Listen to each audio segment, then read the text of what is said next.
on poets obsessed with mythology. Perhaps it's part of a poet's training, where incorporating gods and goddesses into their work is commonly assigned.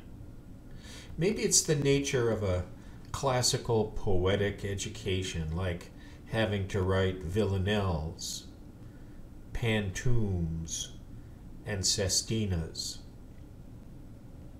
But after graduation, some poets persist in writing about gods and goddesses, even though they're faced with audiences made up of people like myself who are not familiar with mythology. For instance, the poet knows Aphrodite is the goddess of love and beauty, but it's lost on me, especially since he never tells us straight out. But the poet is the expert on such matters. Heck, I would believe him even if he said Aphrodite was married to the emperor Diabetes, and they had a daughter with no hair named Alopecia. He talks about Ares, who I immediately think was the god of wind. It certainly sounds like it, but it turns out he was the god of war.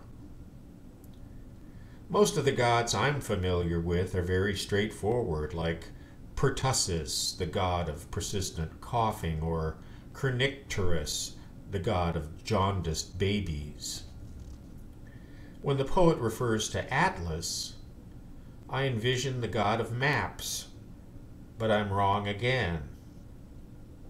I tend to prefer more practical gods like Strabismus, the god of crossed eyes, or Tinnitus, who rings bells in your ears. I don't even mind hearing about the nightly perils of enuresis. And when the poet mentions Hermes, how am I to know he was the messenger of the gods?